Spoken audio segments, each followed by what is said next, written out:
You are listening to the Lawyer Life Podcast, episode number 10, People Pleasing and Pleasing People. Say that 10 times fast. Welcome, everyone, to the Lawyer Life Podcast. I'm your host, Autumn Noble. I am a practicing attorney and founder of the Lawyer Life Collective, where we coach around all aspects of your lawyer life and career. Over the course of my legal career, I have worked in firms of all shapes and sizes, from boutique firms to regional and national firms, and I've also built and chaired my very own practice group from the ground up. I've had the privilege of teaching in business schools and law schools, and eventually transitioned my practice in-house with a Fortune 300 company, where I was able to start building the Lawyer Life Collective before finally leaving to build my own firm and do coaching full-time. Now I teach all of my clients how to do the same thing. If you want to build your practice and your client base, establish some independence, and find more time, get more done, and generally just have more happiness and balance in your life, you are in the right spot, and I am so happy that you are joining us here.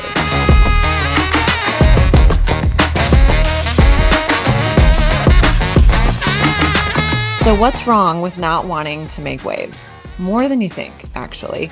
Today, we unpack our people-pleasing tendencies, why we do it, what it costs us, and how to drop the act. When I was in my early 20s, I moved to Washington, D.C. to work for a boutique law firm.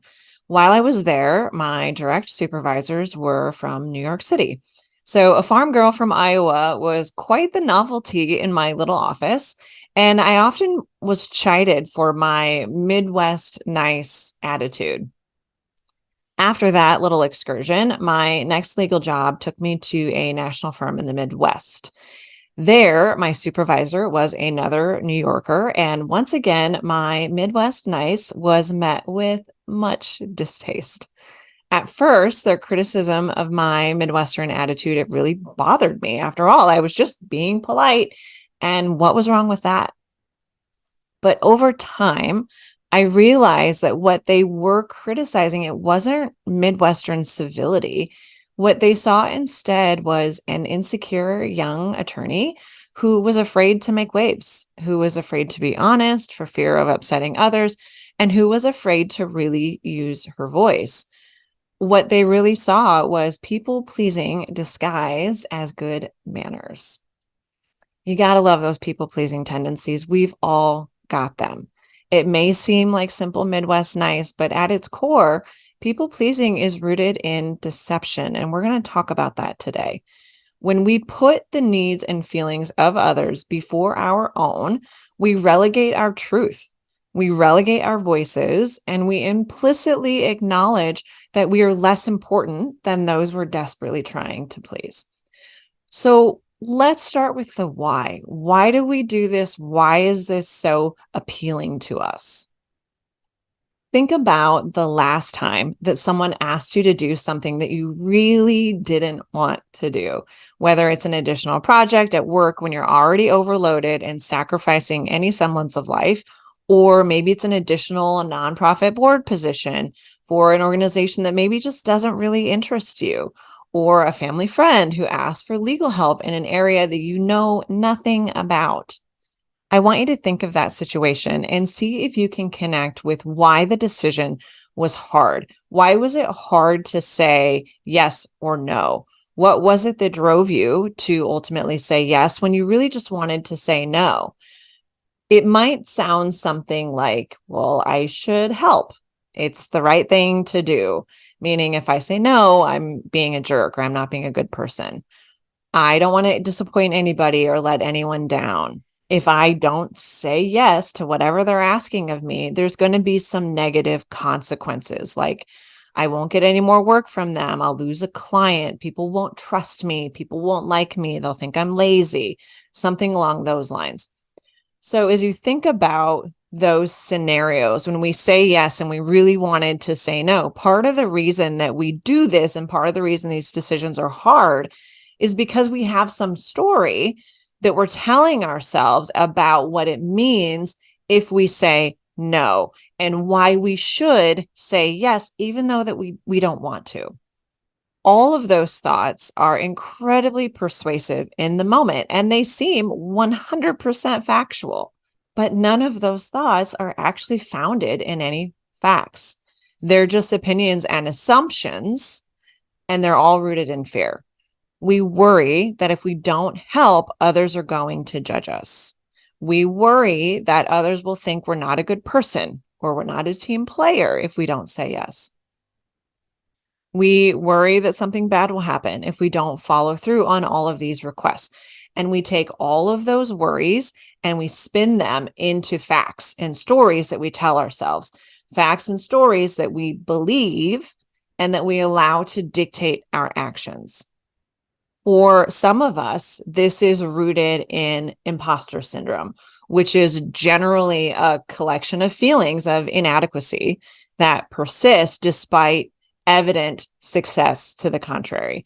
When we're experiencing imposter syndrome, we often suffer from chronic self-doubt and a sense of intellectual fraudulence that overrides any feelings of success or any external proof that we are, in fact, competent and good enough.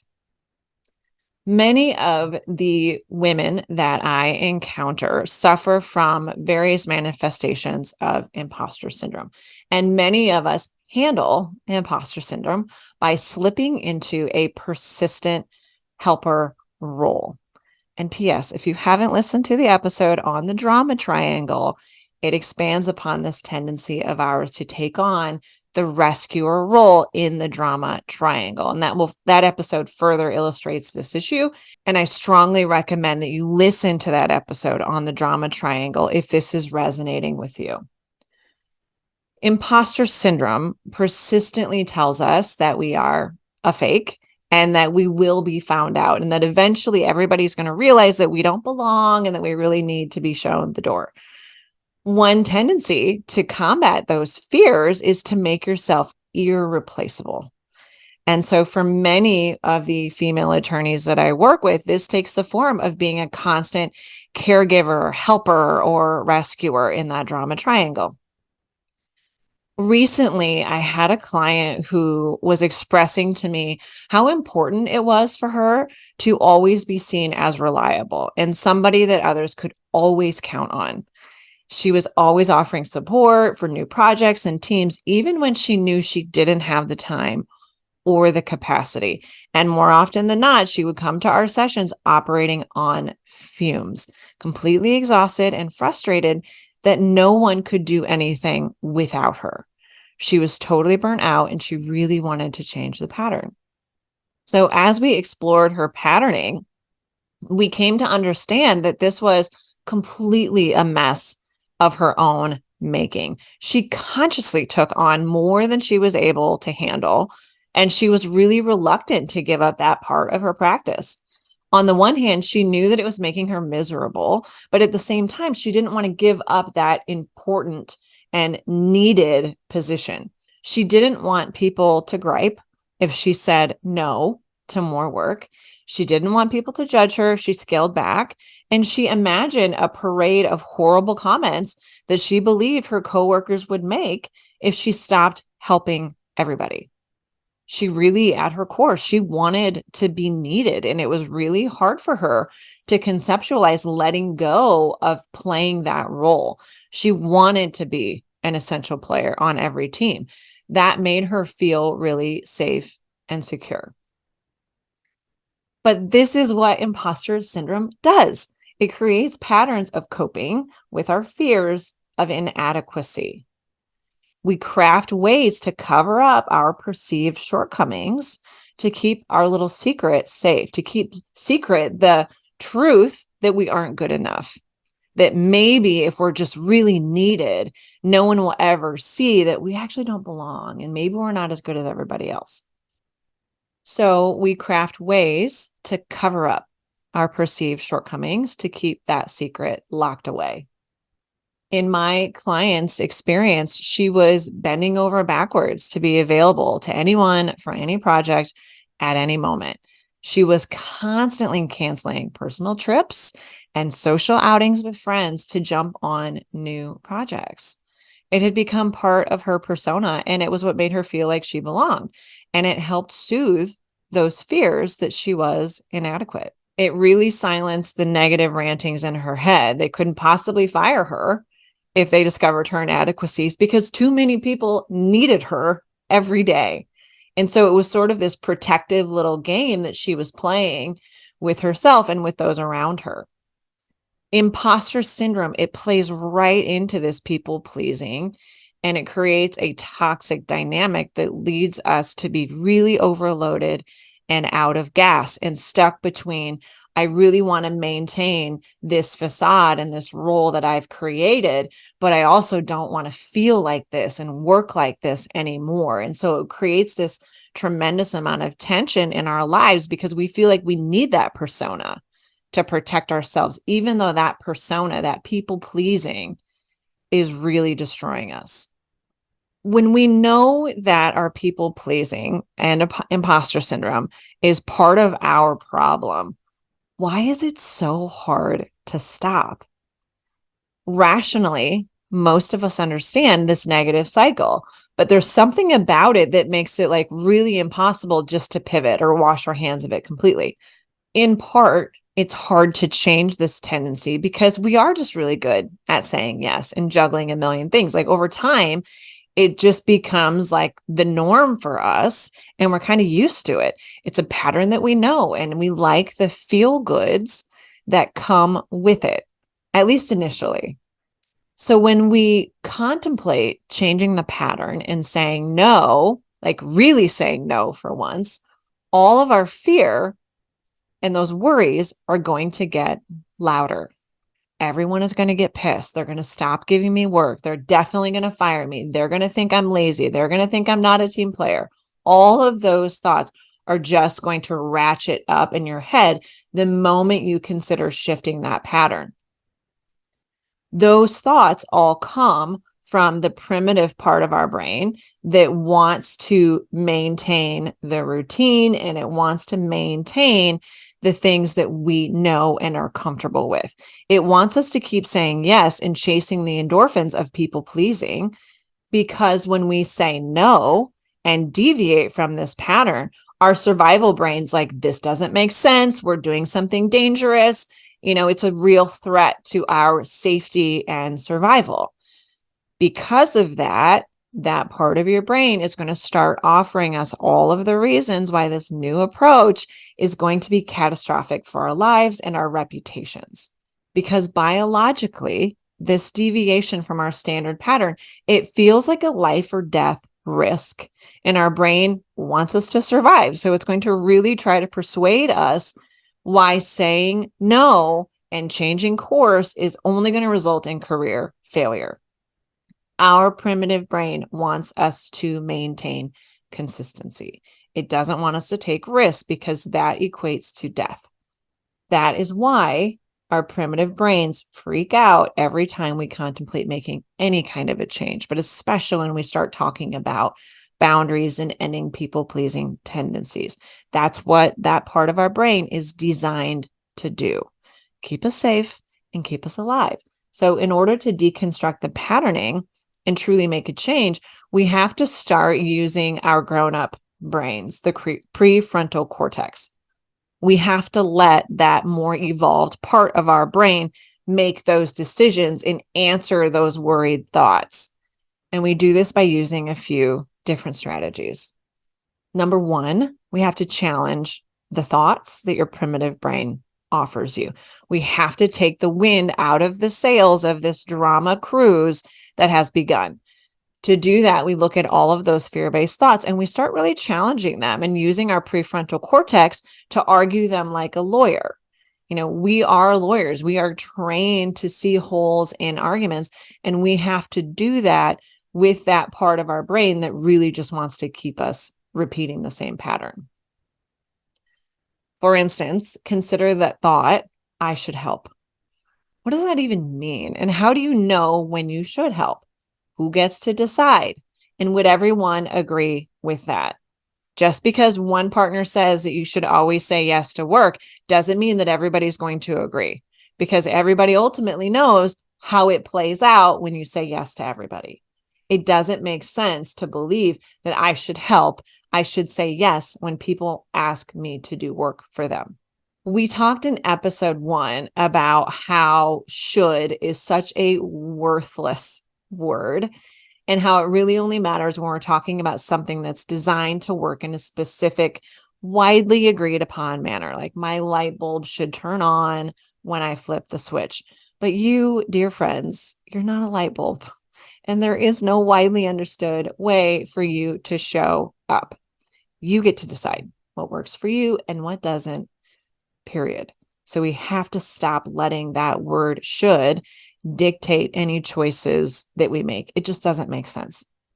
But if you haven't listened to that episode, check it out. We go into a little bit more detail because again, this word should comes up and we constantly tell ourselves that we should be helping and what we should be doing in our practice and with our workload, how we're supposed to act. So yes, should again is really part of the problem here and found some of the thoughts that we have to dispense with. Another thought that's potentially spinning in the background there is I'm a lawyer and I should be able to help my friends and my family. This one gets me every time. And it honestly kind of makes me giggle when I do hear it, because as a practicing lawyer myself, I often find myself in situations where people that I love want me to help them sort out their legal struggles. And for those of you that don't know me in my practice, my specialty is in ERISA, taxes, Department of Labor, and IRS regulation. None of those things are useful to 99% of the people in my life. In all honesty, my utility in helping family and friends in their legal issues, it's really limited. Criminal law, yeah, maybe 15 years ago when I was still in law school. File a lawsuit? Probably not. I've had secretaries that would be better at filing lawsuits than I would. It's difficult for non-lawyers to appreciate that lawyers, just like doctors, we have our own unique specialties. And just as you would not ask your gynecologist to opine upon your earache, asking an ERISA attorney to advise you on your divorce is a terrible idea for all parties involved. But yet we feel like because we're lawyers, we should be able to figure it out and cobble it together. But what ultimately ends up happening is like we say yes, even though we know we probably shouldn't. And it becomes this sort of albatross of a project. And then we get frustrated because we've gotten roped into something that we don't want to do. And it ultimately tears apart the relationship as well, even though we were doing it to try and foster the relationship. It is okay to let people know that you are not an expert in all areas of law. I often use the analogy of like, yeah, next time you go to the gynecologist, ask about that weird toe fungus you got going on. I use that example with people because it's like, it finally clicks for them that, oh yeah, maybe lawyers aren't really all the same. And maybe there are different expertise and specialties that I'm not aware of. At the end of the day, you want your loved ones to get the best advice possible. And oftentimes that means finding somebody who regularly practices in that area of law. So when you find yourself telling yourself, I should be able to help because I'm an attorney and I love this person and I want to be able to help them, I want you to really consider, would you do the same thing if this were a medical issue and medical expertise? That seems to make it a little bit easier for us to kind of walk away and wash our hands of issues that aren't within our realm of expertise. And really remember that at the end of the day, you want what's best for them and you want what's best for the relationship. And you trying to cobble through some area of law that you don't know, that you probably don't want to know, and likely don't have time to explore, that's not going to help you feel more loving to that person. It's going to help you be more irritated towards them. So ultimately, it creates a bigger gap in the relationship. So when we remind ourselves that there are specialties and we have one and we're not experts in everything, that can allow us to disconnect from that belief and really root into the idea that it's okay to tell people that is outside of the realm for me and I don't color outside the lines. As you challenge your thinking, we can start taking some of the energy out of the stories that compel us to people please. Rather than allowing ourselves to be persuaded by all those thoughts that we should help, We can instead remain rooted and grounded in our commitment to ourselves, to our balance, and to our happiness. We have to reconnect with that prefrontal cortex that knows we shouldn't be doing this. We already have enough on our plate. We're already overextended. I really actually don't want to do this. And some things are just going to have to start coming off of the list. When we let that part of our brain challenge those worried thoughts, it makes it a lot easier to assert your power and say what you really want.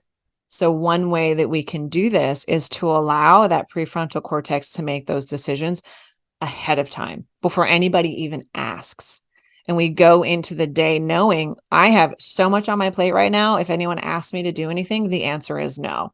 And going into any encounters with family and friends, if they ask me about something that's outside of my area of expertise and they want help on it, here's how I'm going to respond. We make that decision ahead of time from that grown-up brain, and it's done. And there is no negotiating about it. So when the request comes in and our primitive brain's like, oh, we should help, we should totally do this, we're able to go back and say, no, we've already made a decision on this. Like, there's no discussion. That's power. That's having your own back. Knowing that we're going to have a struggle in that moment, but also knowing that we've made a decision ahead of time from that prefrontal cortex is going to put you in a position to show up as your best self every time and ensure that when people do rely on you, you will have time and energy to rise up and meet those expectations because you're caring for yourself first. So that was step number 1. We challenge those thoughts and we leverage our prefrontal cortex to make better decisions ahead of time. Next, we have to start being honest about the real cost of people pleasing. Many of us have a hard time admitting that we don't know all aspects of the law. We have a hard time saying no to our loved ones who want our support, and we want to give it to them. And we often tell ourselves that we know enough and can probably figure it out. And so we really back ourselves into a corner, agreeing to do things that we don't really want to do, things that we probably shouldn't do because we feel like we should help as much as we can. But as I mentioned earlier, when we say yes in those instances and we really wanted to say no, it ultimately creates a bigger divide in the relationship. As we settle into the work, we can just start to get just pissed. I can think of all the times that I got roped into projects that I didn't want to do. Maybe it was for family and friends, and maybe it was for partners at work that I didn't feel like I could say no to. But the second you sit down to do that work, you just start fuming. How could they have asked me to do this? How rude of them to expect that I have time for this. They should be having somebody else do this. They should be paying somebody to do this, not me. This is not my area of expertise. All of those sort of angry thoughts, they start coming up as you sit down to do the work. So now we not only have to expend energy cobbling through some area of law that's foreign to us or doing a project that we simply don't have time for, but now we get to fume about it the whole way and resent the other person for even asking. So instead of being honest with the people in our lives, we mislead them and mischaracterize our interest in helping. So in other words, we lie to them and then we get angry for having to do the work. We almost show up like these people forced us into this predicament. And we all got here because we told ourselves that we should help. What's more, when we tell ourselves that we should help, we often get ourselves into scenarios where we're just completely overloaded and we do a bad job at the end anyway. In reality, it would have been more of a service to the person making the request if we didn't help at all, because it's possible they would find someone with more capacity who could have done a better and more efficient job. In other words, when you find your brain telling you that you should help, the exact opposite is typically true. You should not help. You should back away and get out now and let them find someone else who will be more engaged and more able to help. When we get ourselves into these situations, we usually just end up disappointing the other person and dividing the relationship. We got into this because we didn't want to disappoint anyone and we cared about the relationship, but we end up doing the exact opposite. The only way we disappoint people is when we overcommit ourselves, overextend ourselves, and don't show up as our best. When we say yes, even though we mean no, we set ourselves on a really clear path to likely disappoint not only the other person, but everybody else who has projects or wants on our plates.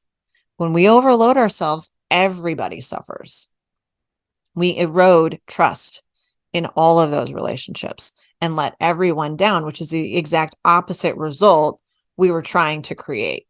Similarly, when we tell ourselves that something bad will happen if we don't say yes, like people are going to be mad at me or people are going to judge me, it creates a self-fulfilling prophecy. We end up creating our own negative consequence by saying yes, because we don't give something the proper attention that it needs and we don't do a great job.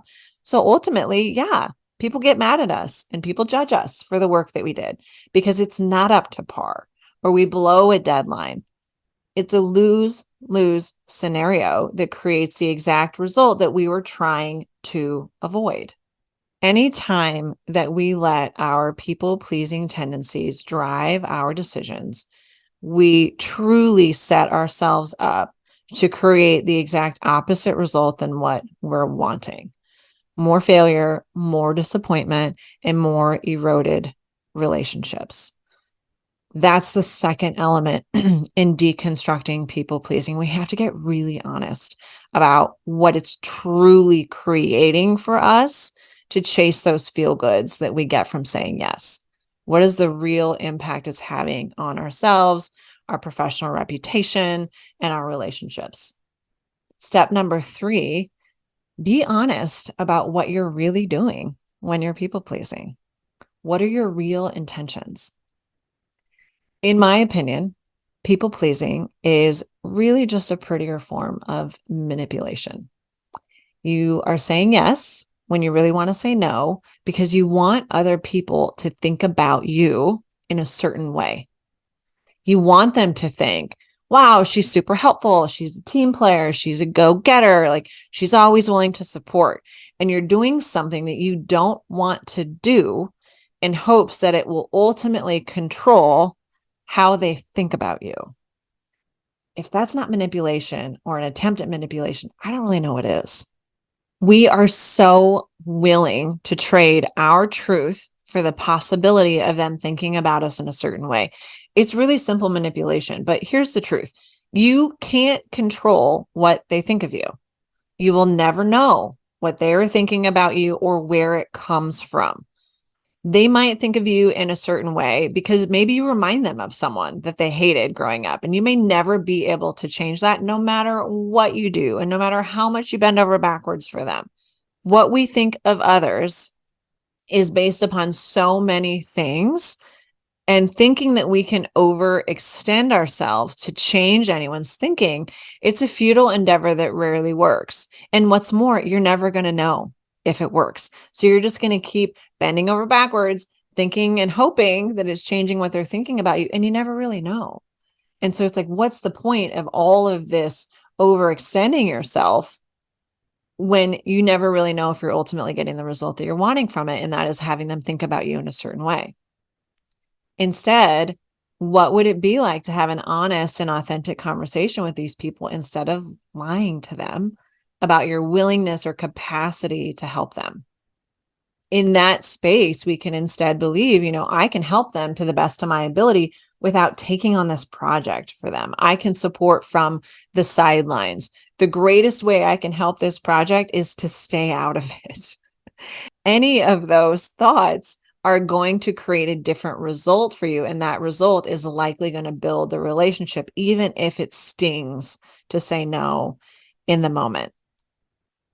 This goes for all areas of our lives where we struggle to say no to those that we love or those that we respect. We want them to love us, admire us, believe in us, but we go about it in this really dishonest, people-pleasing manner. And that is simply not the way to create real, meaningful, and lasting relationships.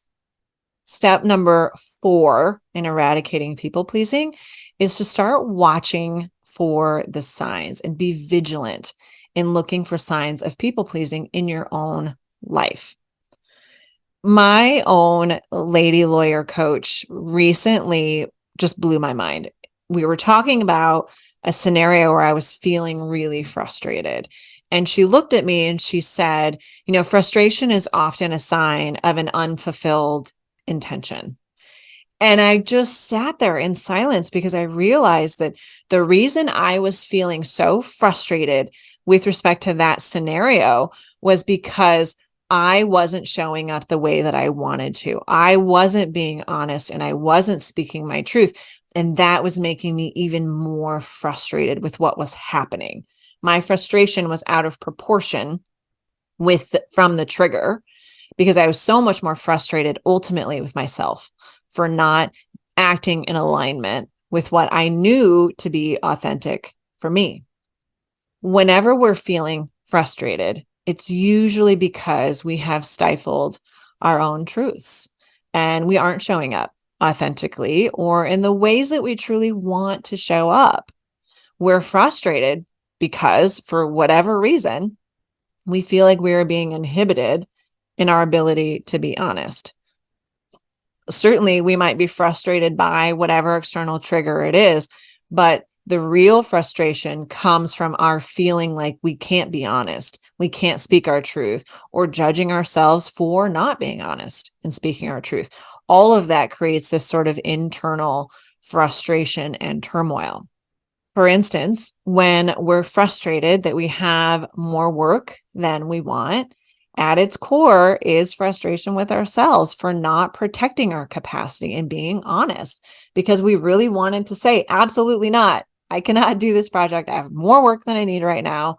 Please go away. Whatever it is, like all those things that we really wanted to say and we didn't, we ignored those genuine intentions of standing up for ourselves and being honest.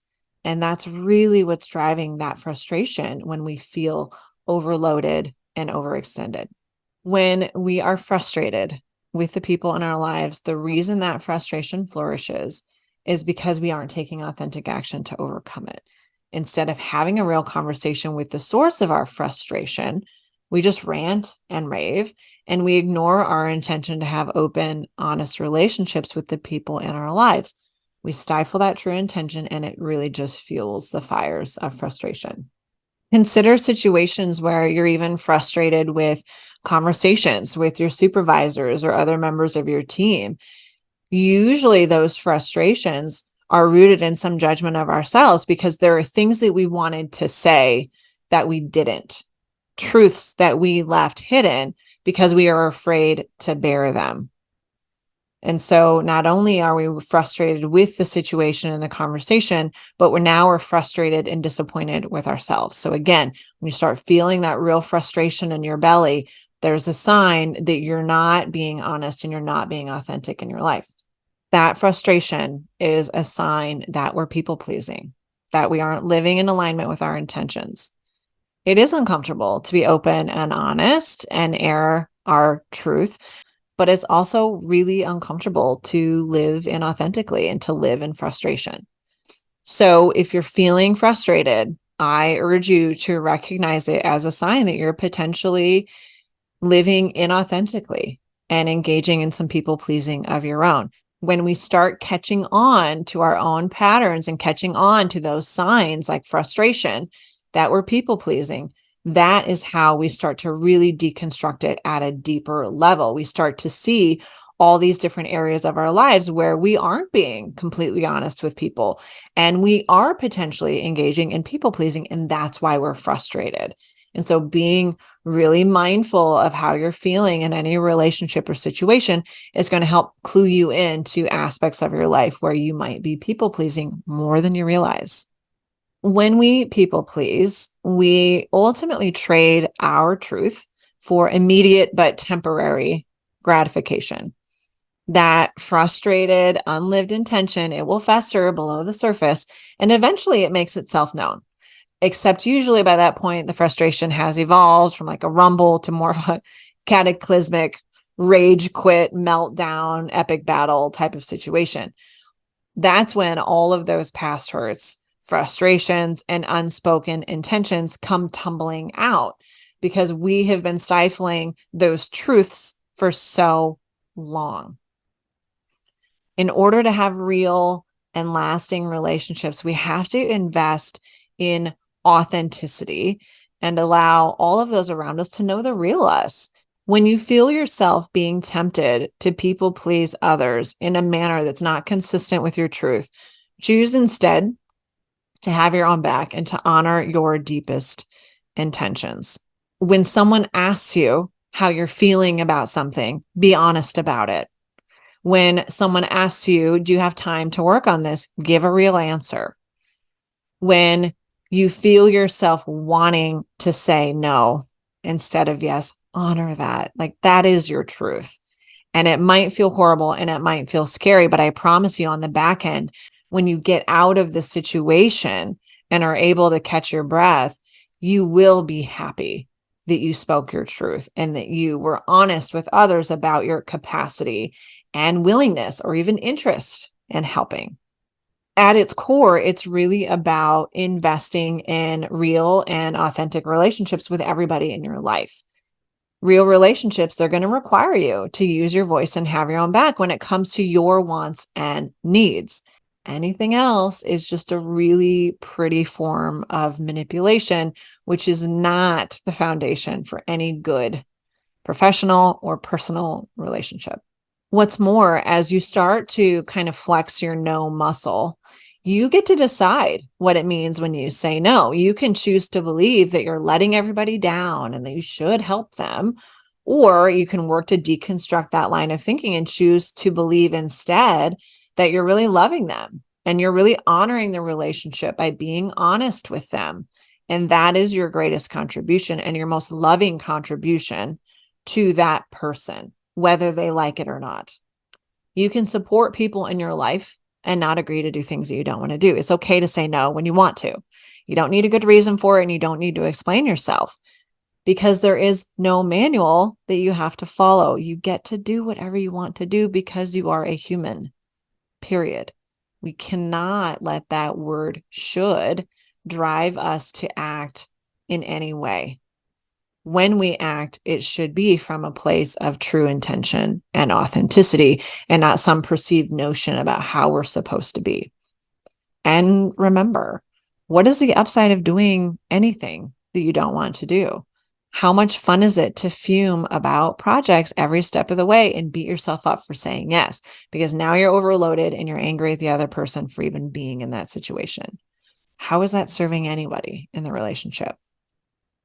What is it costing you to say yes to work and projects that you really don't want to do? And what is really motivating you to take on all of those things? Last, what would it get you if you were better able to set boundaries? Changing how we think about ourselves and how we show up in our lives is painful. Facing the fears associated with setting boundaries is hard work. It's far easier to just keep saying yes to every man, woman, child, or dog that wants your time and energy. But the only way to truly make the shift is to first get really clear on what your current pattern is costing you and what it will cost you in the long term if you don't make a change away from people pleasing. Are you sacrificing your personal life and relationships because you're afraid to say no at work? And what is that costing you?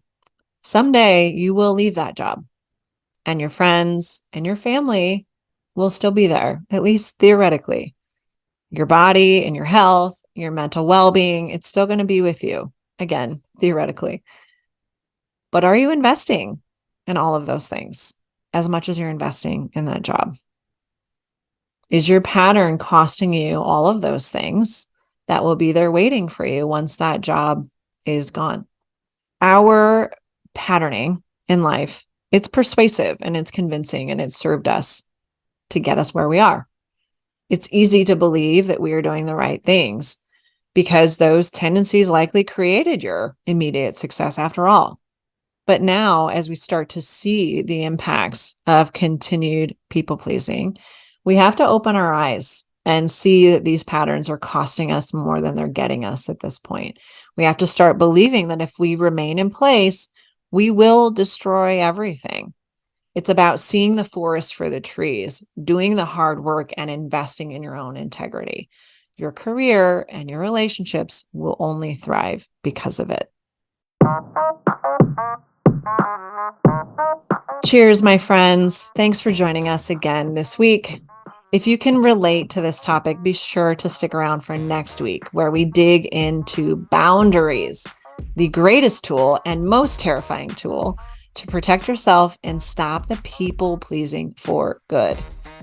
In the meantime, if you need support deconstructing your current patterns, grab a free session and start reinvesting in your own well-being. It's only 30 minutes. You get to chat with me about your challenge and we see what coaching can do for you. I promise you, you won't regret it. Also, be sure to check out the show notes for some additional great resources on this topic. To sign up for our monthly newsletter, where you will get amazing free coaching tools right into your inbox every month, or check the free time management webinar, because we all could use more time for the important things. As always, thanks for listening and thanks for sharing with your friends. And hey, remember, if you like this content, please be sure to take a few seconds to subscribe to the podcast and leave us a top rating on your listening platform. I would truly appreciate it.